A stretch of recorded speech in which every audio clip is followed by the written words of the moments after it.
Hello, everyone. Assalamu alaikum. I hope everyone's really well. Having a good end to the week. And one more day to go. So this is now week one. It feels like we're already a few days in, but week one, second session. As usual, before we begin, I'd like to acknowledge the traditional owners of the land here in southeast Melbourne, the Bunurong people of the Kulin Nation, and recognize their continuing connection to this land and pay our respects to their elders, past, present, and emerging. Um, by the way, for those of you who wonder why I say southeast Melbourne, it's because in the other parts of Melbourne, north, west, central Melbourne, there's actually a different Indigenous group. It's the Wurundjeri Woiwurrung people, and Uncle Andrew, who you met last week, is an elder of that community. So anyway, just a little bit of trivia there.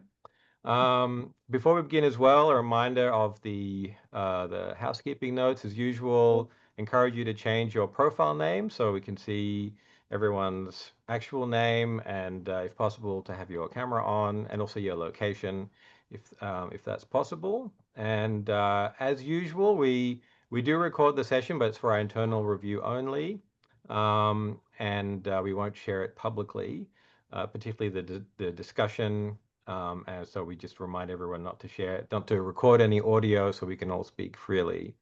Also, just a brief side mention, or one of our lovely board members from the Australia Indonesia Institute is here. Just shout out to Ibu Lydia, who you all met in the interviews. She's just participating as an observer tonight. So just, yeah, welcome, Ibu Lydia. So our topic is Introduction to Islam in Indonesia, which, as as you probably understand, is a vast topic, and people will spend their lives just studying just a small segment of it. So hopefully we can at least start to cover some part of it here as an introduction to get us going into the program, and to prepare, the Australians in particular for their visit in just over a month's time.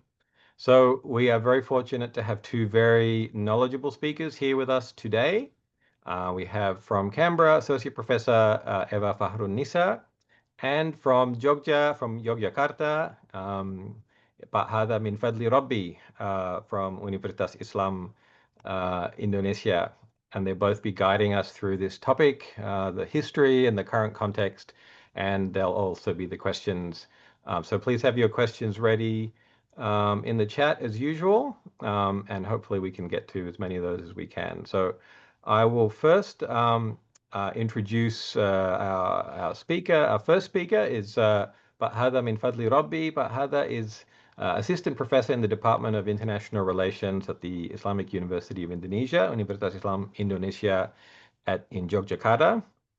He's the head of the Laboratory of Social Transformation Studies in the International Relations Study Program, and his research interests include study of religious and cultural issues in international relations. And he's particularly passionate, as you'll see from his presentation, about the diversity of Indonesian Muslim cultural expressions. And Pak Hadha is also an alumnus of the AIMEP program as well. So welcome, Pak Hadha, again to the program, and silakan, Pak. All right, thank you, Pak Rowan, for the very kind introduction. Assalamualaikum warahmatullahi wabarakatuh. And a very good night to my Australian friends, and very good afternoon to my Indonesian fellow delegates of IMEP. So today, Pak Rowan has assigned me to explain some of my insights on Indonesian Islamic history. I know it's a bit complicated and a lot of things needs to be covered within 15 minutes, but let me just go straight away to the presentation today. So all right, so how do we start? So how do we start this very broad topic, which usually are delivered in a course in the semester? It's very impossible to explain all of this thing just in 15 minutes, but let me try, okay? So, especially for those of you who are coming from Australia, you might know or you might not know the history of how Islam came to Indonesia. But before we are explaining that, all of you should understand that Indonesia was actually a collection of island. I mean, like the latest data show that it was around 15 to 17 thousands of islands.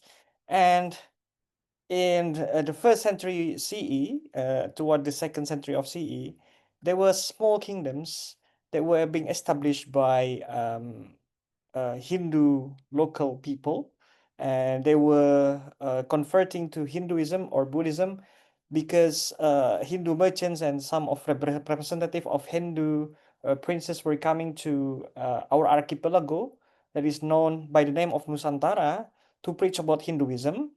And at least until 300 AD, 300 CE, we are starting to see some of the kingdoms of this Hindu people were being established, especially in the island of Kalimantan.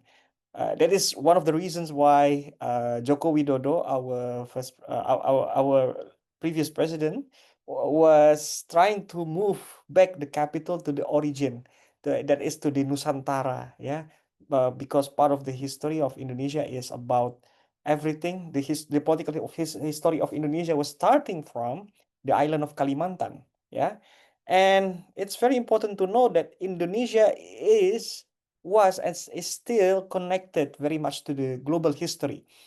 One of the things that I should remind you is that one of the most important commodities of the past is camphor, and camphor was mentioned directly in Quran. Wamizajuha kafuro. I think it was in the Surah Al-Insan, and camphor was being used to preserve mummies back then in Egypt and to give a lot of fragrance as a ingredients to make fragrance in ancient Egypt, and it continues until today. Yeah, and the city where this commodity was produced is in Barus. Yeah, and also the town of Muara Jambi. And some of the scholar has argued that Muara Jambi is even bigger than Angkor Wat in size of the temple city, and also the size of the place as an educational institution and also cultural hub for Buddhists who want to study more about Buddhism in Asia. Yeah, so that was the context about Indonesia before Islam. How Islam came to Indonesia? There were a lot of theories, but one of the most what is it? Well, it's still debated whether Islam came to Indonesia at 7th century AD, but some of the scholars had argued that um, it can be said that Islam has come to Indonesia since 7th century, at least in the eastern coast of Sumatra, because some of the remnants that has been found in those areas are showing that there are probably some traces of Arabs who were trading. At least they were trading and settling temporarily before they were setting their sail to China. Yeah, and some of the not graveyard, but some of the porcelains and also some of the archaeological findings were indicating that not only Muslims but also Christian of Nestorian origins. Nestorian is one part of the Oriental Christianity. We can say this as one kind of congregations. So they were existing way earlier, even in 5th century. So at least one of the books that were published by a Dutch historian said that. I remember reading it from History of Christianity in Indonesia. And so we can see that Islam and Christian has been coexisting since those times, okay? And it came through the Maritime Silk Route, which is currently one of the most, important project that government of Indonesia is currently trying to pursue, is to establish this connection between the coastal cities in the Indian Ocean. Yeah, Islam came through this path, and we can understand that because Islam is coming from trade route, those who are bringing Islam are not muballigh, are not the scholars, but those who are having background as merchants and traders, the seafarers, which necessarily doesn't have deeper knowledge about the religion, but at least they have some basic to intermediate knowledge of understanding Islam, to the point that they can preach about Islam and they can help people to understand Islam in a way that it would help them be be a normal Muslim. Yeah, And local leaders were learning about the behavior of these Arabs, about this Persian, of this Gujarati Indians. They were inspired by their what is it? By their flexibility, by their way of adapting to the local culture. And so these local leaders were eventually kind of smitten, kind of influenced, and they were eventually were converting to Islam. Yeah. And this is something that I would like to explain, a personal story of mine. So I was visiting Thailand together with my wife and also my father-in-law during the Eid al-Adha 2025. And we were visiting three important cities in the southern Thailand, the Pattani, Yala, and Narathiwat. So during those visits, I encountered a driver who happens to know the uncle of Sultan Kelantan, Muhammad V. And he was trying to explain things that I never knew before, and I have to explain it to you today. Why? Because it's very important in our understanding of Indonesian Islamic history. Why it's very important? Because the uncle of the Sultan Kelantan said to me exactly that Indonesia was and still a regional hub for Islamic education in Southeast Asia, not only for Southern Thailand people, but also from people in Northern Malaysia and in Sulawesi. I think this is very important to remember because many of you didn't know the connections. But if you look into the figure of what is it? Of Sheikh Daud Al-Fatani. Yeah, Sheikh Daud Fatani was one of the giants of Islamic traditional knowledge in Patani, and his intellectual lineage stretched back and reconnects with the Wali Songo. Wali Songo is or was the what is it? Intellectual leaders of Muslim back then who propagates Islam to the island of Java, and their influence really expands way beyond Java up until Thailand. And the route that brings Islam to Indonesia during these centuries were originating from Uzbekistan to Champa in the northern Vietnam, continues to Java through the Sultan Ampel, who is having Uzbek lineage. I know that Ridwan Kilic here, one of the delegates, was playing a role of Wali Songo. Yeah, so I think that I want to discuss more from you since you also have Turkish descent. So I think that there are a lot of discussion that we can explore from this topic. But let me go quickly. We can have frank question and answer session after now after this presentation. What I'm trying to say is that Indonesia acts as first regional nexus for pre-modern economic linkages between southern Thailand, northern Malaysia, and northern Sumatra, and it's still maintained until today. So it has a very significant meaning to the people living in those areas, and also the shared lineages. And one of the most interesting thing about who's bringing Islam to Sulawesi, to Buton, there is one ulama who is known by the name of Sheikh Abdul Walid Al-Patani. Sheikh Abdul Walid Al-Fatani is coming from Patani, and he brought Islam first time to Buton, and he tried to introduce Islam to the king of Buton, and king of Buton got the Islamic knowledge from Patani. So there's a very intricate linkages that we should try to always discover, uh, and try to make analysis. I mean, like I love to do field trip after this, since my wife is currently having a master in Thailand. So yeah, probably more field research. I will do more field research on this, and all of the lineages can be traced back to one name, Jumadil Kubro as Samarkandi, whose graves is everywhere in Indonesia, and one of which is located nearby Sleman. Yeah. So let me just go quickly because it's running out of the time. And what I'm trying to say here is that Indonesian Islam also has its very unique character of hybridity. It tries to complements existing cultural norms. One of the most important story about uh, the proof of this hybridity is how Islamic scholar Sunan Kalijogo, one of the leaders of the Wali Songo, the group of the ulama, the group of Muslim scholars in Jawa, they were trying to reframe the story of Yudhishthir. Yudhishthir is one of the main character of Mahabharat. So Yudhishthir wants to live eternally, and there is a weapon that or a water that he should have, and one of the water that he should have is Jamus Kalimosodo. Originally it's Javanese, it states that in that term, but creatively, the Muslim ulama, the Sunan Kalijogo, was trying to reframe kalimat sodo as kalimah syahadat, kalimatus syahadah, asyhadu an la ilaha illallah wa asyhadu anna Muhammad Rasulullah, as a formula for eternity. Because if you say that word, you'll be living eternally in Jannah, in the paradise. Okay. So let me just continue quickly because I want to explore a lot of topic. This is a one semester course. I can't believe that I should deliver this in 15 minutes. So another thing about this religious cultural hybridity is how the local custom is trying to make their own maxims based on the Islamic law, yeah, to complement the values, the norms of the Islamic law. They create a cultural maxim.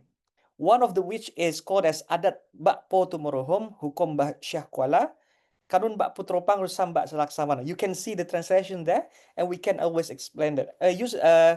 This explain about the division uh of what is it, administration in Aceh's government, and also Minanginis maxim, which also known by people of Gorontalo, this was promoted by Sheikh Sulaiman Ar-Rasuli. He said that adat basandi syarak, syarak basandi kidatullah. So the local custom must be based on Sharia, and Sharia must be based on the Quran or Kitabullah. And there's also an important thing about harmony between Sunni and Shia, which often people forget about this, especially people in Indonesia. So during COVID-19, especially those who are living in Java, you must have listened to the Li Khamsatun Ukhfibiha. So those lyrics about how we are trying to seek protection from Ahlul Bait, from Ali, from Fatima, from Hussein, from Hassan. Yeah, and this kind of salawat was being repeated especially by Masjid of Nadul Ulama.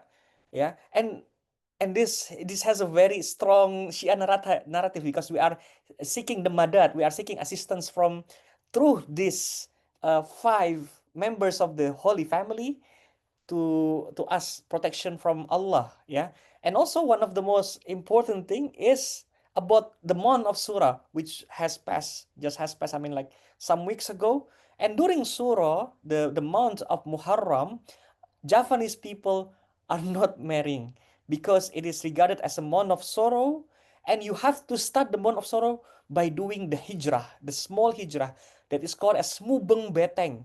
I mean, like you are circumambulating the fortress around the palace of the Jakarta Sultanate, so that you can reflect upon the struggle of the Prophet Muhammad, and you start the day, the year, by reflecting what I have done, what I will do in the next year, silently, without talking to each other, without firework.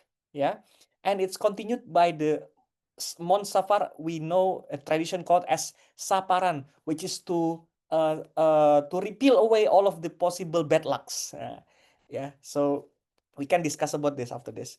And there's also a lot of traditions. The first thing is Tepung Tawar, which comes from a Hindu tradition but is brought to the Islamic context. It's a ritual of purification for anyone who just recently come to an area, especially in the Sumatra tradition.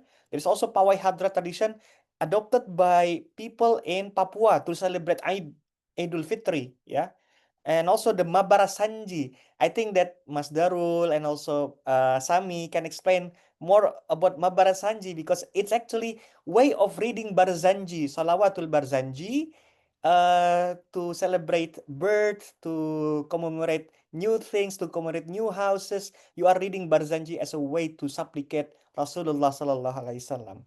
Okay, let me continue. There's also a lot of thing about symbolism, and I always love symbolism in Indonesian Islam. One of the what is it, most unique food that you will find in Javanese culture is ayam ingkung. Ayam ingkung is like the whole chicken, but it's shaped like a people doing prostration, doing the sajdah. Yeah, so it's a sign of submission, and people always eat ayam ingkung during the celebration as a way to remember God's grace upon us. And there's also a term in Javanese, and I think it's also adopted in Bahasa Indonesia in general. The door frame in Bahasa Indonesia is called as kusen. Kusen symbolizes Hussein radhiyallahu anhu, Imam Hussein radhiyallahu anhu, and it is one of the thing that is adopted from the hadith. Ana madinatul ilm wa aliyun babuha faman aradal madinah ya'tiha min babiha. So if you want better knowledge about Islam, you should reach it from Ali, from the Prophet Muhammad. You should reach it from the door. The door is Ali. So Hussein is acting as a frame of the door to knowledge, and he support Ali like a door frame. Yeah, I hope that you can understand my point here. A lot of things, really. I'm so overwhelmed with my own explanation. And it's also Indonesian Islam is also about continuous discovery of ideas, yeah. Because during the early 1920s and 1930s, Sukarno used to debate heavily with Islamic scholars, particularly with Ahmed Hassan, about the importance of establishing secular state via an Islamic state, yeah. He was trying to defend Ataturk, but also criticize Ataturk at the same time. And it's very interesting to see the dialectics. And we have this kind of dialectics between Islam versus secularism until at least 1980s when Indonesian government tried to establish Pancasila as national ideology. That is now the Nahdlatul Ulama scholars call it as a word of agreement, kalimatun sawa, as something that we have to be agreed upon. And this has a very huge consequence to the point that in 2019, Indonesian Islamic scholar decided to disregard the use of kafir. So it is not allowed for, well, it is recommended for Muslim not to use the word kafir for the fellow citizens, because before that, a lot of people are using kafir to denote non-Muslim citizens, but since that moment, the term that is being used as is non-Muslim rather than kafir. Yeah. So I think that's my very short presentation. I know that this is not enough. I really wait for the question and answer session. Thank you. Back to you, Pak Rowan. Assalamualaikum warahmatullahi wabarakatuh. Walaikum salam warahmatullahi wabarakatuh. Sorry, the unmute button was hidden underneath something. Well, thank you so much, Bahada. I think you've gained a few recruits for your semester-long version of this class. I know I'm going to be in the front row. I would love to sign up for that. But we really all appreciate you giving us the 15-minute version, and hopefully we can unpack a few of the things that you referred to in the question and answer time. So yeah, really appreciate that. Thank you so much. And we move now to our next speaker. So Bahada's given us a fantastic overview of the historical origins and also, you know, the diversity across the cultures and some of the historical trends in the early 20th century. But of course, Islam is a very dynamic part of Indonesian society, and it's continuing to develop as you know in the modern world. So Ibu Eva, our next speaker, Associate Professor Eva Fahrun Nisa, is going to hopefully cover some of that for us. Professor Nisa is from the ANU, Australian National University in Canberra. She's Professor of Anthropology, and she's also an expert in Islamic studies, having completed her undergraduate studies at Al-Azhar in Cairo and her master's later at Leiden in the Netherlands. And I'll just briefly, her research focuses on how religion functions in the lives of believers, particularly interested in the global currents of Islam and how they impact Muslims in Southeast Asia. So I would like to warmly welcome Professor Eva to present. And yeah, welcome, Bu Eva. Terima kasih banyak, Pak Ron. So I'm just sharing my slides now, so everyone can see my slide. Yes, we can see. Okay. Thank you. Thank you so much. Assalamualaikum warahmatullahi wabarakatuh. Good evening from chilly Canberra. Thank you so much again, Pak Ron, Ibu Brina, Bu Lydia, and AIMEP for having me. And I also acknowledge the Ngunnawal people, the traditional custodians of the land I'm joining from in Canberra, and pay my respect to their elders, past, present, and emerging. So as per schedule, I will be speaking on the topic contemporary dynamics of Islam in Indonesia. Given the short time frame, just 12 minutes, I have chosen to focus my presentation more narrowly under the title Everyday Halal Piety in the Age of Digital Islam in Indonesia. Right. Let me start with a few trivia facts that might interest you. As you may already know, Indonesia is the largest Muslim majority country in the world, with a population of about now 285 million people. Around 87% of them are Muslims. And Indonesia has the most mosque in the world. And you can basically you can find a mosque or a small prayer place, musalla, in almost every neighborhood, because the Muslim population is so large and diverse, like what Pak Hada mentioned. So from the very conservative one to the very progressive communities, they have their small or big praying rooms, basically. So speaking of that, here is another fact. Indonesia gets, of course, the biggest Hajj quota in the world. This is because of its population. Saudi Arabia usually uses a simple formula: one Hajj pilgrim for every 1,000 Muslim. And right. So this picture shows how digital technology has changed the way many people live their daily lives. We know that. One example in Indonesia is Gojek, a company that started in 2010 as Indonesia's first motorbike taxi service. At first, it was just an app to book rides, but now it has grown to include food delivery, package delivery, digital payments, and other everyday services. So now, Indonesia is one of the biggest users of social media in the world. It is believed that Indonesia has the second highest number of TikTok users globally. Other platforms are also popular. Instagram has continued to grow in Indonesia. You could see from here, for example, along with India, United States, and Brazil. And as of February 2025, Indonesia is also the third largest country for Facebook users after India and the United States. So what does all of this mean for Islam and the way Muslims express their faith nowadays? With so many Indonesians, especially young people, tech savvy, spending large amounts of time online, social media, has become an important space for sharing religious content, performing piety, and exploring Islamic ideas. And it plays a growing role in how Muslims connect with their faith, find their religious guidance, and also build digital religious communities. Now, I assume that some of the participants from Indonesia, or perhaps all of you, might be familiar with these snippets. So they are all from the two largest Islamic banks in Indonesia, or Sharia banks in Indonesia, BSI and Bank Muamalat, so the app from their apps.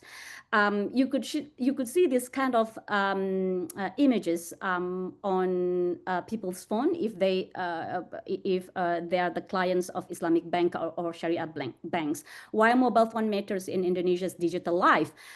In many Southeast Asian countries, including Indonesia, people are less likely to use computers to access the internet. Instead, they mostly go online using mobile phones.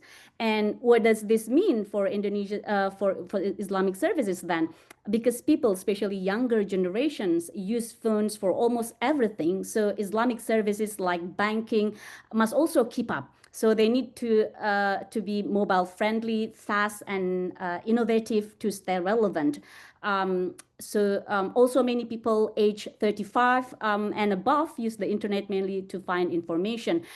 This includes searching for guidance on Islamic finance and banking. So Islamic banks and institutions, this is just one of the example how important it is, digital religion is in the Indonesian context nowadays. So Islamic banks and institutions must consider both tech-savvy youth and also information-seeking adults when designing their services. Okay, now This is just a quick overview for those of you who might be interested in learning more about digital Islam or how religion is practiced online nowadays. So I have written about this in my publications too, and I will show it shortly after this. So when we look at the history of religion and the internet, many studies have shown that the internet and social media have played an important role in how people practice religion. In fact, people have been using the internet for religious reasons since the 1980s. Even before platforms like MySpace, Facebook, YouTube, Instagram, and TikTok existed. So Stephen E. Leary, for example, mentioned how religious believers were already using the internet as a kind of a sacred space. And in 1996 too, Time magazine, you could just Google Time magazine in 1996, features religion on the internet on its cover, showing how much attention this topic was getting.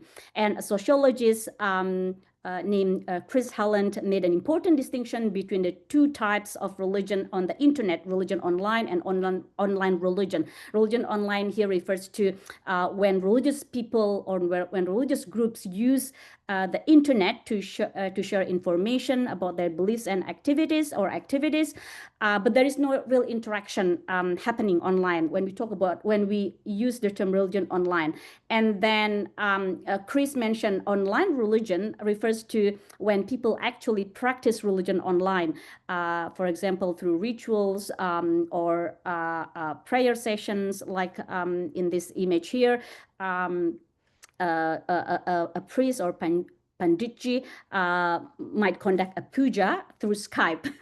Now probably they don't use Skype. It's Zoom it's easier, or Teams perhaps. I'm not sure. So and in Indonesia we have also seen digital forms of Islamic practice grow rapidly and continue to develop over the years. So I mentioned before, sociologist Chris Halland mentioned religion online and online religion, but later scholars suggested that the line between these two is not so clear anymore. Okay, so these are the example. We can see the rise of Islamic lessons that take place both online and offline by Indonesian preachers. So one example is Ngaji Ramadan, or online Islamic lesson during the fasting month of Ramadan, which became popular especially around 2016, 2017 until now.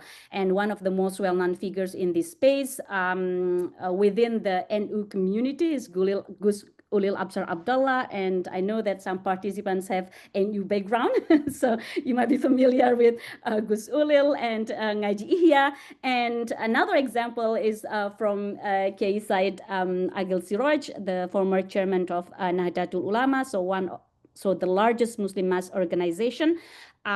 He started his on Ngaji Ramadan years ago in 2017, and his lessons were streamed live from his Facebook fan page, Teras Kiai Said.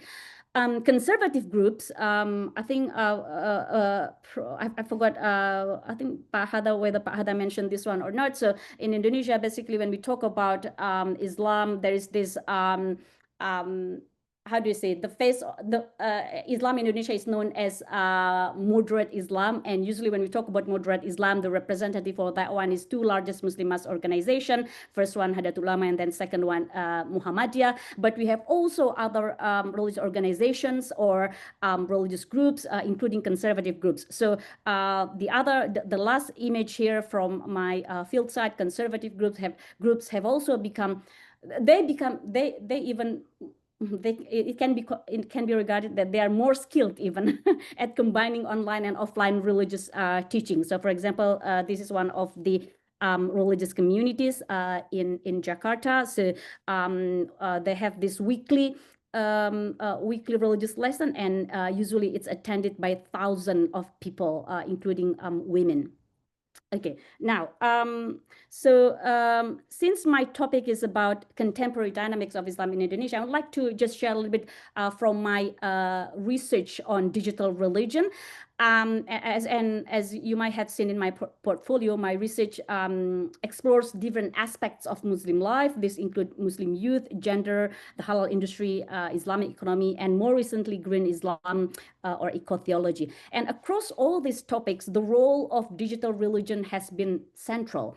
Here are just a view of my publications that relate to digital religion. I've also written some short pieces. You could just Google it. Now, I will focus on 3 examples. First one is from my book and also related articles. So my book looks at women who belong to we can say religiously conservative groups, especially women from various Salafi groups, and also Tablighi Jamaat. What is interesting is that some of these women were already active internet users long before social media platforms became popular for monetizing content. And most of my the focus of my research in this book is face-veiled women, or women covering their faces. So let me share just the story of Bunda Alifa. Bunda Alifa is the owner of Rumah Bunda, or the House of Bunda, and among her peers, other Chadari or other face-veiled women, she was seen as quite tech savvy. She started using the internet in 1996 when internet cafes first appeared in Yogyakarta at that time, and even in many parts of Indonesia. And she began blogging in 2005. So she was active on the internet before probably some of you were born. I'm not sure because you look all still very young. Long before YouTube was introduced. YouTube was introduced in 2005, or Instagram even 2010, TikTok 2016. So in fact, she was earning money from AdSense. This is a face-veiled women. She was earning money even from AdSense well before the most famous Indonesian YouTuber at the moment, one of the most Indonesian famous YouTuber, before Atal Halilintar started monetizing his video, which only began in 2014 and became serious around 2016. Let me, am I still, okay. I'm just a bit conscious of the time. Okay, and the second area I want to highlight relates to my article on Hijrah. So Hijrah movement. Hijrah means migration. Many of you know that one, or in this context, in the Indonesian context, mostly referred to the transformation. It refers to a spiritual and also ideological shift, how young Muslim wanting to become better Muslims, more pious individuals. And this movement, it's not only one movement, there are so many movements that claim themselves as look, we are part of this Hijrah movement. So it becomes especially famous since around 2016. Hijrah Hijrah has become popular among Indonesian youth, especially with the influence of celebrities and also public figures joining conservative religious movements.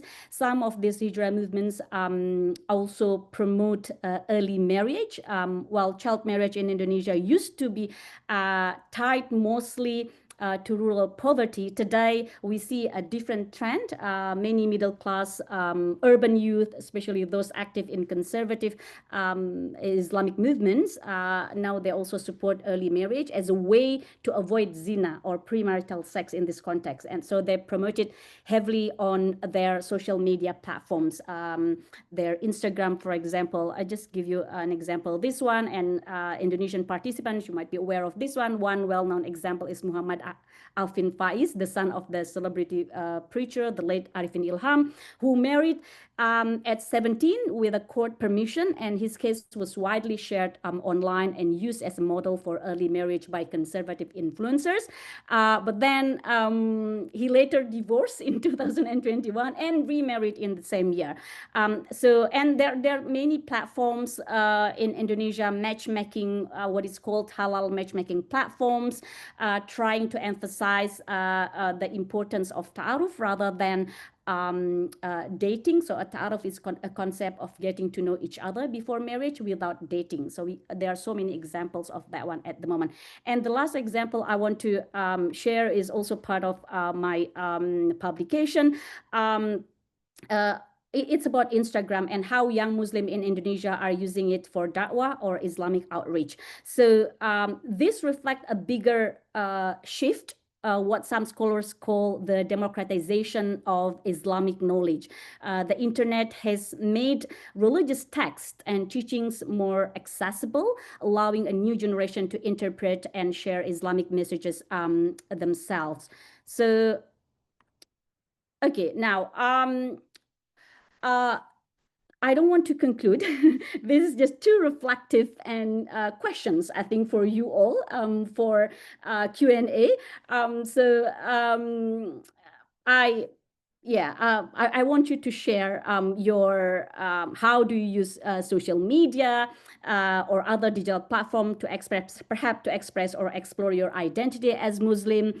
And it's also good to hear your experiences. Perhaps have you ever been inspired or even challenged by something related to Islam that you saw online? So these questions are open-ended, personal, and invite both perhaps similarities and also differences in experience. I thought it's just for your Q&A, I think it's one way to keep the discussion lively and more meaningful. So I should stop there. Pak Rowan, I'm happy to take questions and hear your experiences, of course. Thank you. Thank you. Thank you so much, Bu Eva.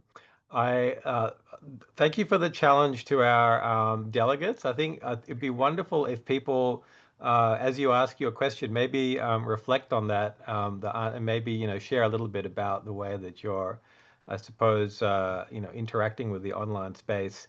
I'm going to give away how old I am in my response, but I remember being a university student, and this was before Facebook, it was even before Sheikh Google. But people used to have this was the rise of Salafism, and we would have these online debates in I don't know what do you call them now? Like mailing lists. That's right. It was called mailing lists. And people Right. used to email each other with very long arguments about who was on the right path. Anyway, thank you so much, Dr. Eva. I bet everyone's head is spinning. This is exactly what we want to achieve. When you go to Indonesia, your head will also spin. And it's really a testament to our brothers and sisters in Indonesia to be able to have this balance between the tradition on the one hand that Pak Hada showed us and all the digital trends and the modern world that Ibu Eva has given us a bit of a taster of. So let's go to the questions. I think we had a few that came up early on, so I'm just gonna go back to those. And I think maybe we'll combine the questions from Luke and Ridvan for Pak Hada. So do you want to both ask your questions and then maybe Pak Hada can take them together? So maybe Luke, can you go first? Just with your early question about Buddhism and Hinduism. Actually, if you see the replies to that first question, yeah, it's answered pretty well. All right. Well, if you're happy with that, then we can go to Ridvan. Did you want to ask your question for Pak Hada? So I can thank you for that insightful seminar. Definitely won't have enough time. Really mind-blowing. And yeah, thank you again.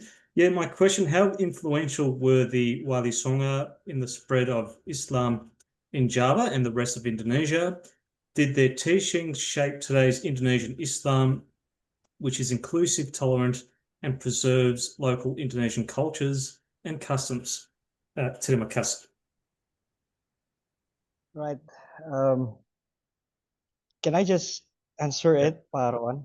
Yeah, silakan, Pak Hada. And if you want to Right. comment a little bit more on the other thing about Hindu and Buddhism, that's also fine. Silakan, Pak. Okay. Thank you, Ridwan, for the question.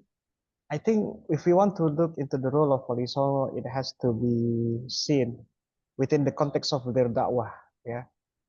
because this awliya, these ulama, the scholars, when they came to Java, they were assigned to different regions. Yeah, for example, there is Sunan Muria, who was assigned to the mountainous area of Muria, and his role was particularly focusing on how to improve people who are living in the mountainous area. So he created what is it?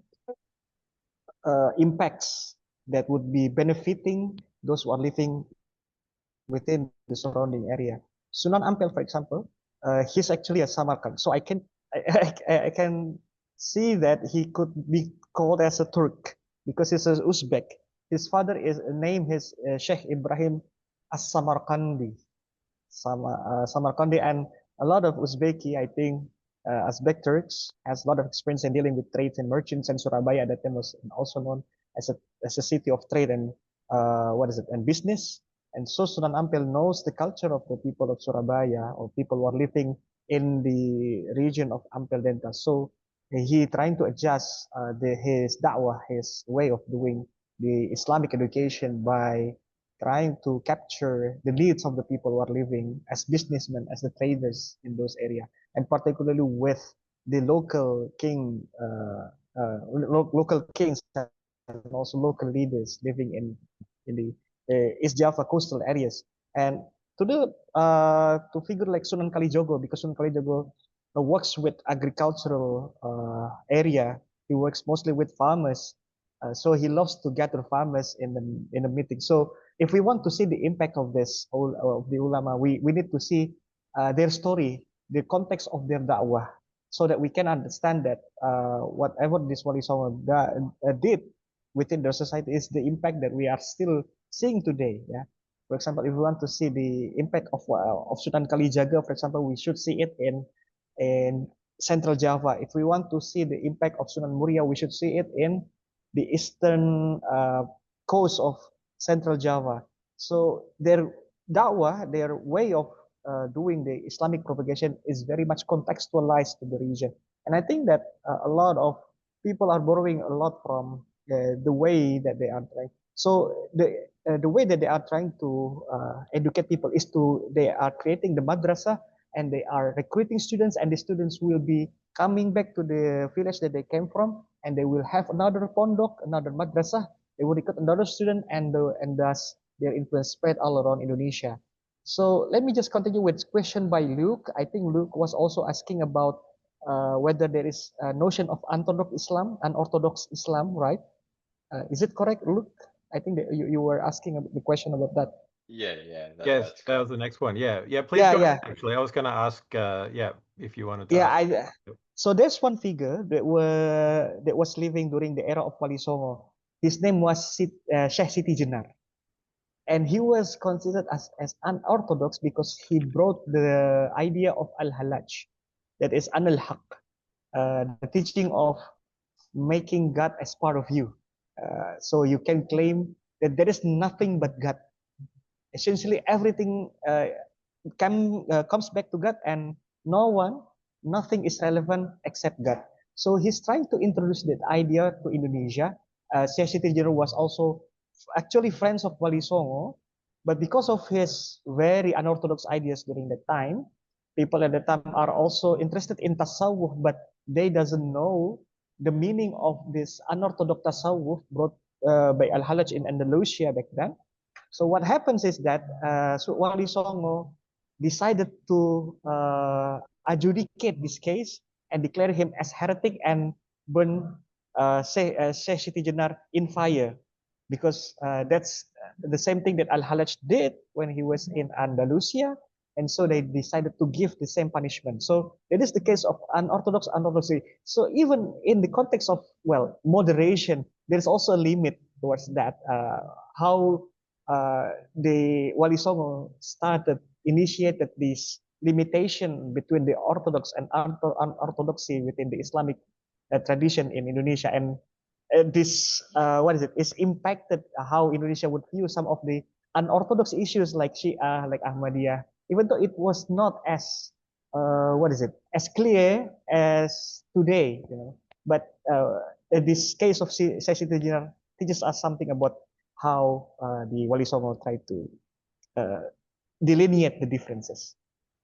Yeah, and I think Luke, you also mentioned that you wanted to ask Professor Nisa, and I think it would be nice to have Professor Nisa comment as well. I'm just wondering, the case of Sheikh Siti Jenar is very famous, but in general, though, do you think, I mean, Professor Mel Rickliff talks about, you know, the creative synthesis that existed prior to the modern period, which generally, would you say it was more tolerant of sort of local traditions in comparison to, I think, perhaps in the modern era? Bu Eva, what do you think? Or silakan. Sorry, I was just Yeah. throwing it to you as well. Okay, sorry. So is it more, did you say more moderate? Yeah, so Yeah. I think Luke's question was, Perhaps, yeah, do you want to maybe ask Luke to ask that part of yeah, you go his ahead. question? Yep. Yeah, so like my question was like obviously there's always been a very, well, I guess it's a blurry line on who is and who isn't a Muslim, who has a view that's sort of beyond what's acceptable in the Islamic tradition. But especially like given the rise of Salafism in the last 200 years or so, um, and you have this Salafi very influential movement. It's impacted the whole world, whether you acknowledge it or not. And then you have this very powerful syncretic tradition in Indonesia. So, like, I was wondering, in the modern day, how is that sort of how have those two traditions met with each other? How have they interface with each other? Oh, yeah, great question, Luke. Yeah, I think nowadays there are more options to practice Islam in Indonesia, because yeah, the influence, global influence. You know, I'm trying to use Arjun Appadurai introduces these 5 scapes. One of them is ethnoscapes. People are we can easily move from one country to another, and then the other one is technoscape, with the technology, advanced technology, mediascape, with the media. We can get influence from other countries easily. That's why, like, Salafi movements, for example, it's growing in Indonesia. So it's also, it contributes, various Salafi movements have contributed to the color of Indonesian Islams nowadays, and in urban context, because I've been working on young Salafi young Salafis. So I could see that when I started my research in 2007, it was just very few young women wore this face veil, because it was still very difficult. So many restrictions from university, that kind of stuff. But now it's just like, it's huge difference in urban context, especially. And I could see that Salafi, various Salafi movements, they got lots of followers among urban young people, and also middle class people, and even upper middle class Muslims. So it becomes, we can't say that is it more moderate? Not really, but it's just more options there. More options there. And should we, the question is perhaps, I mean, I often hear people ask me, should we be scared? I mean, as long as it's just like respecting each other, okay, yeah, without really claiming that your Islam is the best Islam, or the most, or the true Islam, or other practices of Islam are not right, then we just have to respect, yeah, people's options. Yeah, thank you very much, Dr. Eva. And yeah, I think we'll continue to unpack this through the questions. But maybe I'll move to, there was a few questions about the role of women's movement. So I want to,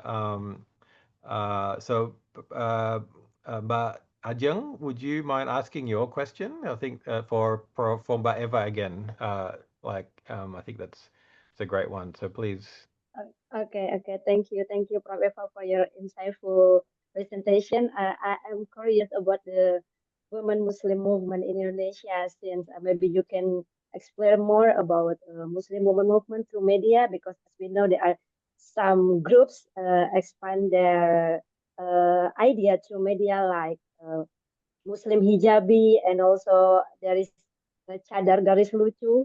Yeah. As I know, I find it in Instagram, full of ways, funny line how to translate in English. And also, as I know you are part of KUPI, maybe you can explore more about the distinctive of what KUPI gender movement agenda in Indonesia compared to global gender movement in general. Thank you. Okay. Thank you, Mbak Diajeng. All great questions. Where should I start? Okay, first, in terms of women's movement. Women's movement, I think if we see these two largest Muslim mass organizations, Nahdlatul Ulama, established in 1926, but Nahdlatul Ulama's women's wing just established in 1946. So it's a bit late. It's a bit late. And then Muhammadiyah was established in 1912, but Nashiatul Aisha, or Aisha, just its women's wing also was born a bit late. Nashiatul Aisha, even the younger version of Aisha, was just established in 1931. But the good thing is when Indonesia's Women's First Congress in 1928, when they discuss about child marriage, for example, and early marriage, Aisha was already founded. So it's good. They also voiced their concern, but at that time, although their voice is still a bit how do you say, it's a bit it's not as progressive as today, and then throughout the history of Indonesia, we know that now there is KUPI, and I thought it's good, but KUPI cannot be regarded as an organization. It's more like because there is no office for KUPI, it's more like a network KUPI, as many of us know. But KUPI is very strong because there have been many achievements that this within the network of KUPI. We can see one of their achievements, for example, now the minimum age of marriage in Indonesia between men and women is already the same, 19 years old. So that's one of the things that we can say not only KUPI's achievement, but it's part of the KUPI network's achievement. So there are many other achievements in terms of women, progressive, especially women's organization. But at the same time, we also can see that conservative groups, there are also many women's movement within that umbrella too. So if, for example, if some of you are a big fan of the very expensive Sisa, I just it's a Muslim fashion, Pak Rowan. So I just knew, this is part of my research actually. I just knew that Sisa, it's just very expensive veil. Sisa, just one veil cost, the cheapest one cost us 100 Australian dollar, 100 Australian, just a veil, 100, because they have Swarovski. They have the Swarovski in their veil. And then I just knew that CISESA has a very strong connection with a conservative ulama. So I was like, oh, okay, that's very interesting. So that's the thing that I mentioned before, that the Salafi, some Salafi movements, they also get significant followers from urban upper class Indonesians. Yeah, fantastic. Well, I hadn't heard of that before. It's really interesting. There's some really great questions from Anjum, and I wanted to so some of them have just been answered by Pak Hada, but maybe Pak Hada, did you want to just expand on them, particularly the third one, I think. So maybe Anjum, would you ask your question first so everyone can hear it? And then we can ask Pak Hada to give a reply. Thank you. Jazakumullah khairan. That was incredible. That was really wow. MashaAllah. Is it just the third question? Brother Ron, that you wanted to Yeah, I expand? think Hada's Yeah. already answered the other two, probably. Yeah, Yeah. mashallah. Um, I think the third question, because it was mentioned about the Hinduism and the background of Buddhist culture, I guess it expands to not just Hinduism, Buddhist culture as well.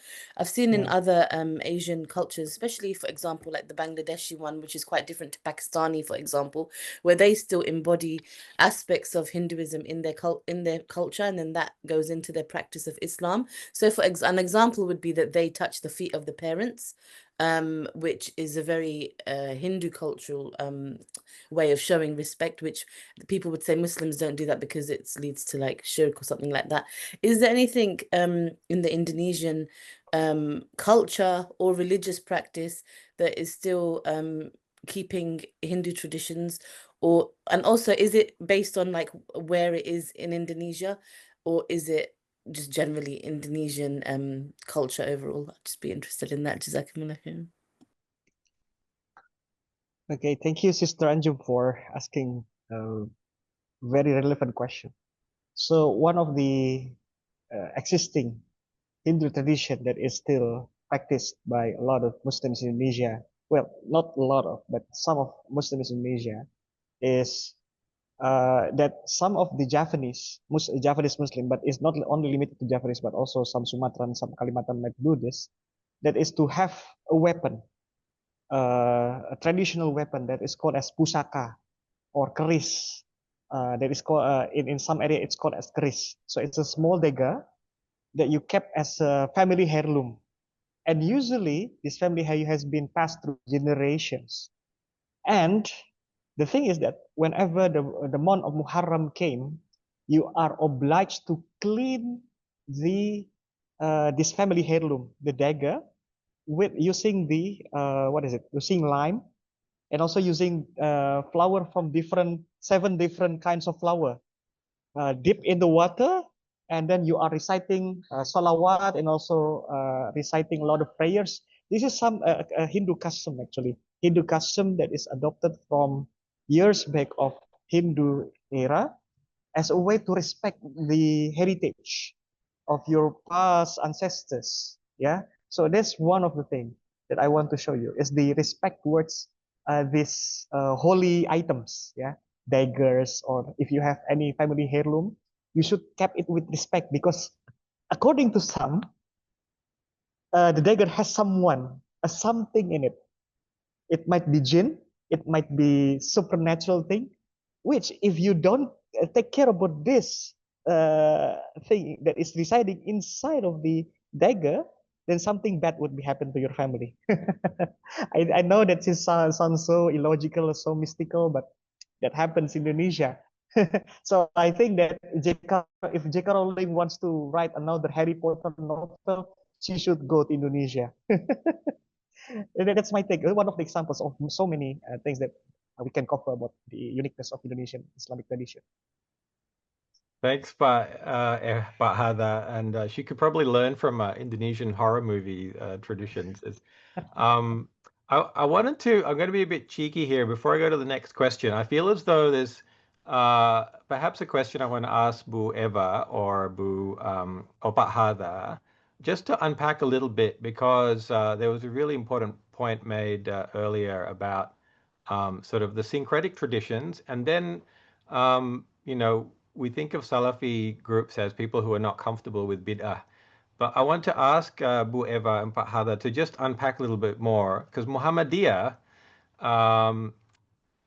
some people, I think the Australians sometimes, for the benefit of us, of the Australians, just could you explain a bit more where is Muhammadiyah in the landscape? Because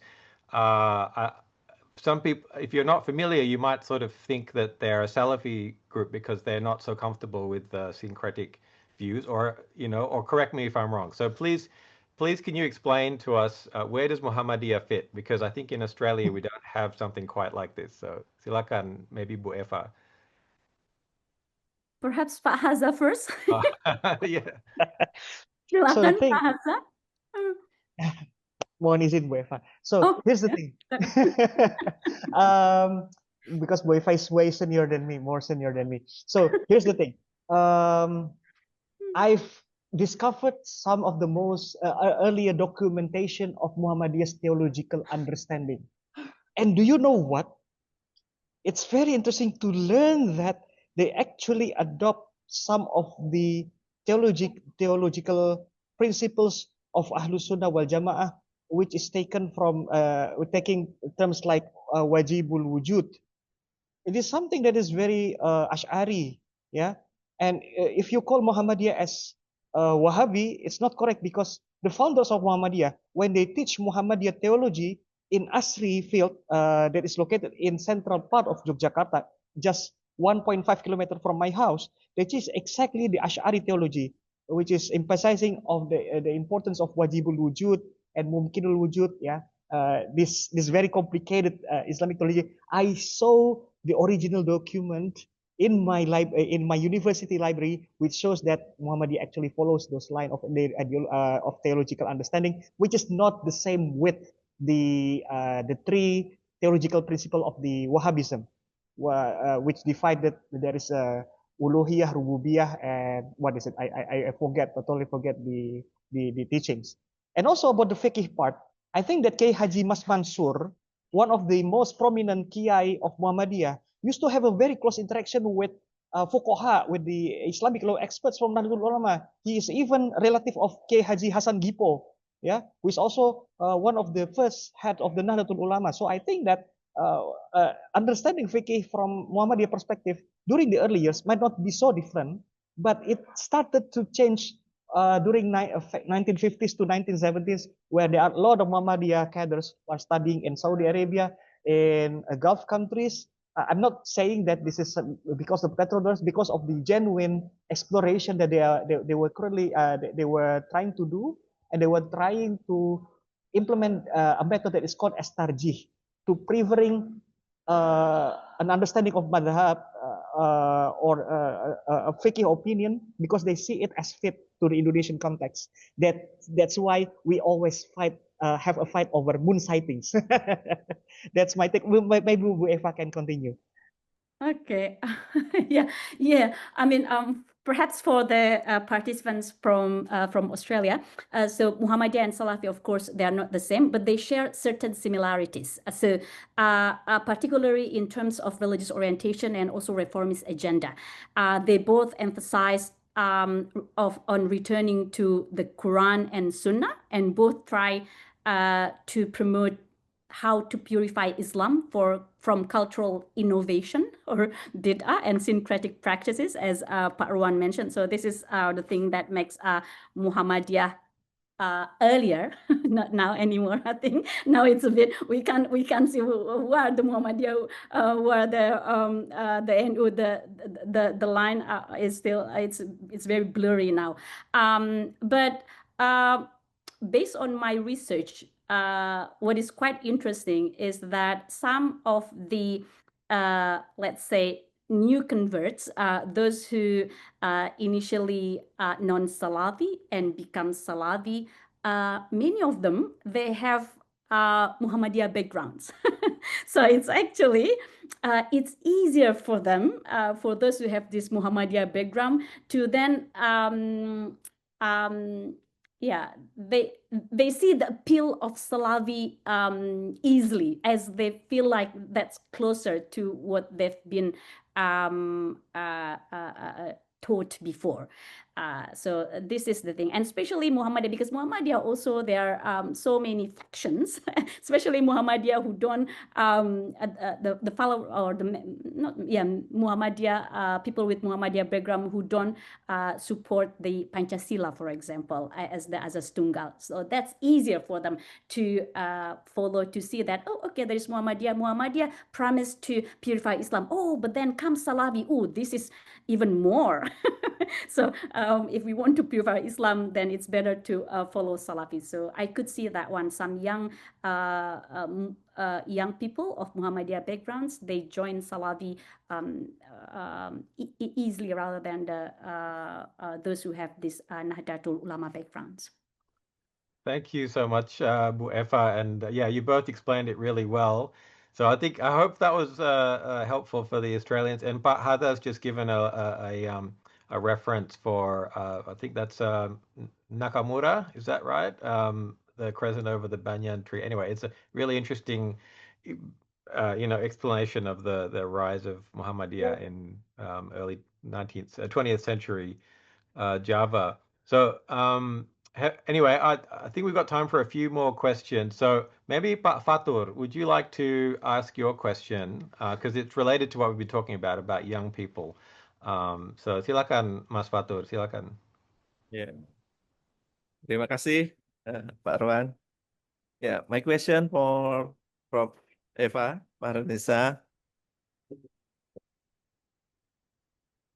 Okay, according to your interesting research, what motivates young people, maybe 18 to 25 years old, to study religion? Is the Salafi approach to preaching, to dakwah, is more popular nowadays? If so, why is that? Thank you. Okay. Thank you, Mas Thank Fatur. you so much, Pak Ahmad. Okay. There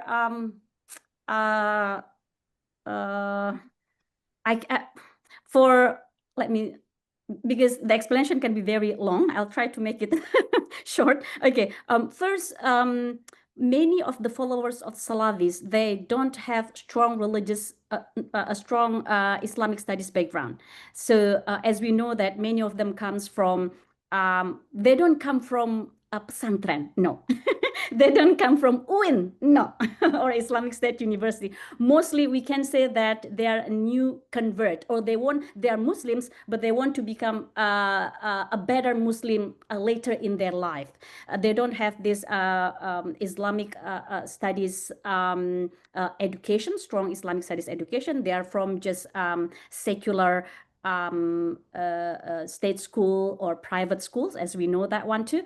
And then what Salafi groups offer, it's for them it's easy because they don't say that, okay, there are so many opinions and then you can pick blah blah blah blah. No, they just say, okay, this is if you want to know the rule of, if you want to know what is right and wrong, this is right, this is wrong. So black and white, right? And that's easy for them to understand. Rather, you are giving them this very complicated explanations. It's not working because it's difficult for them to decide which one then right according to you. Okay, that's one. And then the second one, this is very interesting, and I knew this one a bit later in my research. Salafi ulama, they have, for many of these young followers, they have more charisma for these young followers. One, they are quite young. Just imagine Ustad Khalid Basalama, Ustad Shafiq Riza, Ustad Nuzul Zikri, they're still young. They're young, and the way they preach, it's many of them say, especially the young followers, they said all of them, they preach with heart. So they use the soft tone, and that's the thing that they like. And they use the soft tone, but at the same time, their religious knowledge is quite it's thick. So that's appealing for many of them, especially for young people. So, and I just found that one just late in my research, because before it's just they want to, okay, there's black and white, no gray area, and that's the thing that I want to know. I want to have a quick answer. I don't want to go to Ustad from UIN, for example, from State Islamic University, because this Ustad is just very knowledgeable, and then this Ustad will say, there are these opinions, and then it's up to you, whichever you want to pick. Not working for them, for those who don't have a strong Islamic studies background. Yeah, absolutely, Prof. Eva. And yeah, that's one of the big issues. I think you mentioned it as well, the shift in the authority from the Kiais and the traditional NU and Muhammadiyah leaders to the online scholars. But Hada, maybe a final comment about sort of young people and how how they are engaging with Islam today, in answer to Pak Fatur's question, perhaps. Yeah. Okay. So if I'm looking into my students, they are quite divided in terms of their Islamic orientation. So some of them is just what is it? Normal Muslim, but many of them are becoming born again Muslim, like phenomenon born again Christians. So they were having a very strong upbringing, living in a conservative Muslim family, but they are not so religious. But they kind of exploring their Muslim identity. So especially in Yogyakarta, there are a lot of Salafi Ustad here. And interestingly, a lot of these Salafi Ustad were trying to reframe their da'wah that is suited to the needs of the youth. So, for example, they are creating this lecture, TED Talk. You see, if you know, well, I don't really like mentioning this, but you know that Noman Ali Khan in United States, you know, like Yasir Qadhi. So they are trying to replicate the method of delivering Islam, similar to this asatis, to this preachers, and they were trying to make the teaching is as something that is not dominant, but something that engages you in the discussion. Yeah, and there are a lot of form of this way of delivery that has been adopted in more conservative group, and they are appealing so much to the youth generation, and and and and I don't want to say this as a conservative term because the way that they are being packaged, but I really want to see whether Nahdlatul Ulama as the stronghold of the Indonesian Islam trying to they really engage with the Indonesian youth to repackage their data. Some challenge like sorry, but Hada, your make that relevant to the youth, to the young generation. Yeah, I think I have some issue with the internet. Yeah, sorry, you're breaking up, but I think your point is very clear. Yeah, about this. It's similar to what we we're talking about, this kind of shifting landscape and the very that it's not a simple issue of conservatism versus other things, and it's quite complicated. I mean, Yasir Qadhi, for example, is a graduate of Yale University, and he's anyway. But I think the point is clear, and I think Mashibat also gave a really interesting point in the chat that there's not just fiqh issues, but also mental health and spiritual issues that are discussed. So anyway, it's a very complex, shifting landscape. I want to thank both of our speakers. I think we're out of time now. I want to make sure we have time for the breakout rooms because I think everyone is probably bursting already with their own insights they want to share. I think we've done our job, which is to start the conversation and give a little bit of insight into some of the rich diversity of Islam in Indonesia, the landscape. So I really want to extend my and Brynna's appreciation and on behalf of the AIMEP program to our two wonderful speakers, Associate Professor Eva Fahrunisa and Bapak Hadha Min Fadli Rabbi, for joining us and giving us their time and insight. So please join me in thanking them in the chat, inshallah. And as usual, we will now move to our breakout rooms. So I will ask Mbak Ulfa or Mbak Nurul to help with the guiding kind of questions in the chat. The main point is for the Indonesians. If you would like to share some more of your experiences to clarify and fill out the picture for our Australian friends, and for the Australians, I think there'll be lots of questions that you have, and also, what differences that you see between Islam in Indonesia and Australia. And so please feel free to share your own experiences, everyone. I will ask Mbak Ulfa to open the chat when you're ready. So, and thank you once again, Pak Hadha, Bu Eva, for your generosity.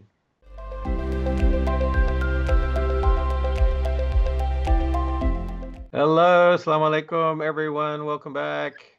Waalaikumsalam warahmatullahi wabarakatuh. As always, not enough. Lovely to see. Yes. We still need more time. I feel bad about interrupting because I'm sure there would have been some really fascinating discussions going on. And we also had a little bit of a mosaic breakout room as well, chatting about things because I always learn something new. But yeah, so how about we share some of our perspectives, and then we can yeah, maybe we have a bit of a discussion out here before it's time to go. So maybe Mashibat, what were you guys talking about in your room before we cut you off so rudely? Yeah. We talk about just like that I said in the previous session that we got a different impact when we talk about Australia has a diverse Muslim and Indonesia also have a diverse Muslim, but we get a different impacts. Australian people tend to open mind, but Indonesia not, because Indonesia has other side, has the other variable that makes us like that.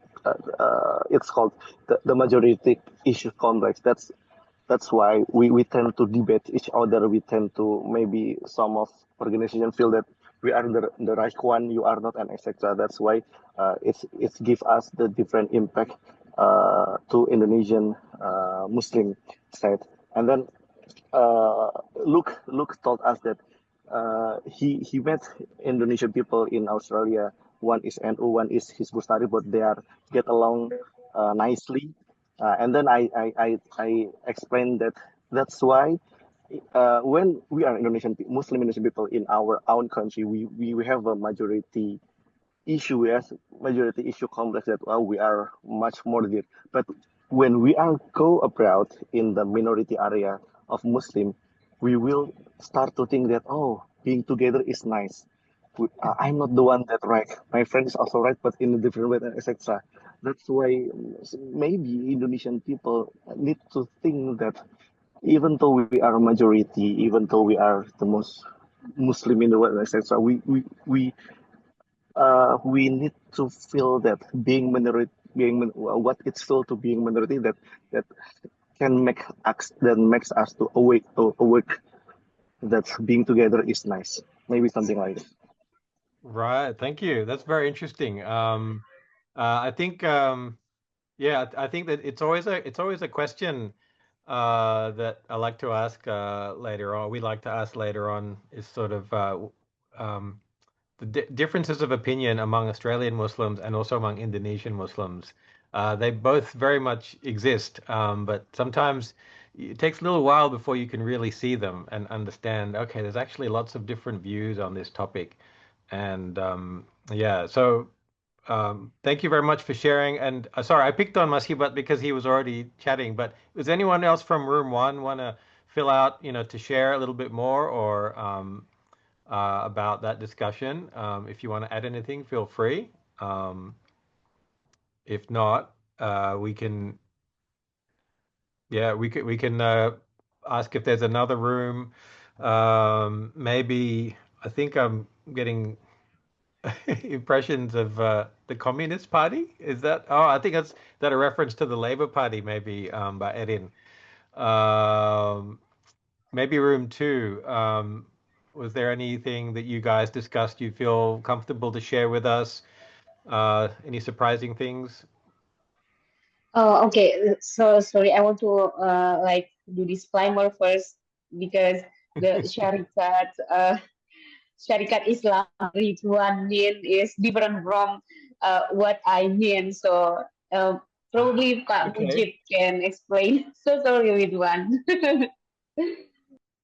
What makes it go?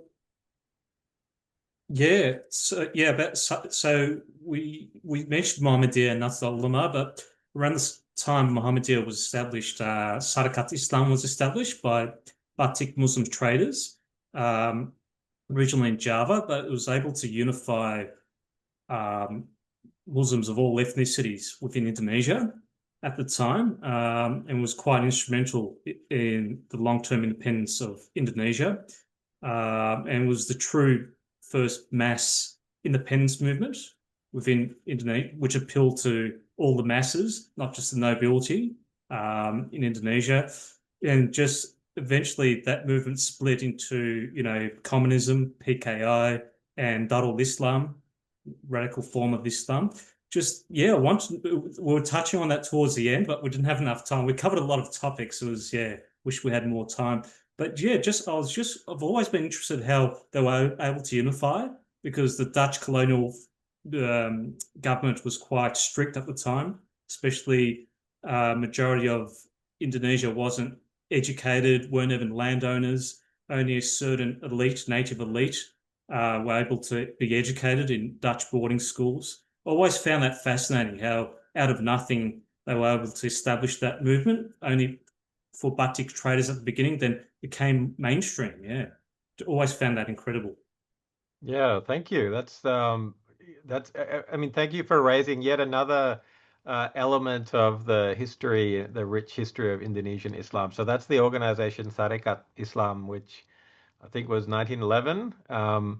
And so that was more of a political grouping. As you said, they were very, they became, I think they had representation in the Dutch allowed a sort of a political representation in a kind of a quasi-parliament at the time.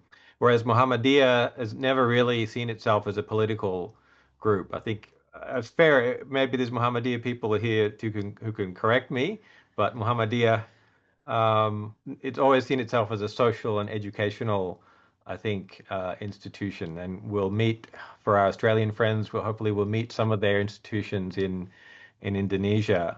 They have many universities. NU interestingly had a political party, and it no longer has a political party called NU, but there is a political party called Partai Kebangkitan Bangsa, and we'll hopefully meet someone from that party next week. Is that right? So anyway, we're trying to cover all the bases here. But thank you very much for that, for the little summary. Maybe let's go room 4.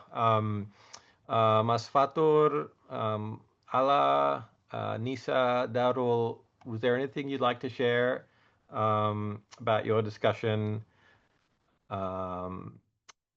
You know, topics that you found really interesting, or perhaps you had difference of opinion to our speakers. I'll go. Darrell, who really shared something really insightful that I thought was very interesting, was where so he's part of Sulawesi. I think that's an island, and he was explaining how there was a practice to try to like bring, I guess, the Islam back into practices that were held in animism and still like traditions where they're worshiping other gods, and actually reframing it. So where they were giving things that was like, oh, it's sadaqah to the lake. So if they were like giving food to fish, and maybe Brother Darrell can explain that better. But I was just like, oh, that was so interesting, subhanAllah, because in our tradition, it's all about intention and your niyyah, and how from one thing that might look like it's, shirk, and then transforming that, because then you would just probably take like all of the congregation away because they still want to do that practice, but then changing that intention. So I thought that was really, really beautiful and interesting. That was Fantastic. That's a really interesting example. And I think maybe if you guys have time, you're chatting, you can ask about the tradition of selamatan as well. So in Java, so very similar thing. So yeah, it's absolutely, that's a great question. It's like, this is what we're talking about, the Wali Songo in doing their da'wah. Which approach do they take? Do they take one which respects people and meets them where they're at, or is it one which says, no, Islam is this? And so thank you. Thanks, Ala and Darul, for the example. Maybe just quickly, the last room, room 3, if you've got any short comments you want to share. Got time for a quick. Yeah, I think we obviously we did talk about a few different things, but for me it was interesting to also know that there are cultural things that sort of go against Islam and that's still practiced amongst Muslims. And one of the things was, I think, the ziyaras, or visiting the graves and things like that, which was interesting to know because similar things happen in Afghanistan. But then we obviously compare to Australia, it's different. I think in Australia, Islam is very practical. So I think there a lot of the cultural things are kept away somewhat, and because I guess we're forced, not forced, but we learn the Islam because we don't actually grow in it. So you research and you read and you see things. So you go towards the, I guess, the proper way of following the religion rather than the cultural stuff so much. So I think that was the major difference. And one of the things that we discussed and was very interesting for me and for I guess one of the other things, what are some of the similarities between the Muslims? Well, I said, those things that happen, the moon wars and all of that. Yeah, that happens. You have the extreme views of certain people who think only their view is the right view. But I think, on the other hand, in Australia, I think we are more accepting of one another. So there might be differences in people follow different imams in different ways, but they very much respect the others too. So they may even attend a mosque, which is like a Hanafi mosque, and they even pray behind that imam, but they actually follow their Shafi'i, for example. So I think they're more accepting here compared to maybe what happens in Indonesia. Yeah, that's very interesting, Kudra. I think you're right there about the in Australia you have a greater awareness perhaps of Hanafi, Shafi, Hanbali, Maliki madhabs. Where on the other hand, though, I think I would query whether I think in Indonesia it's traditionalism is Shafi, but underneath that you have a really wide diversity of what is tradition. So I think in Australia we have definitely, as you said, we have a very urban Islam. So I think in Indonesia, on the other hand, I think the NU tradition, which is much actually very big if you think of it in numbers, that's the majority. So, and I think across the world it's similar to that. So I think that's one big difference. So anyway, I think our Australian friends maybe will see a little bit more of this. I don't know if I'm representing it properly for our Indonesian friends. Jump into the chat, into the WhatsApp as well to give your view because this is a very complicated area.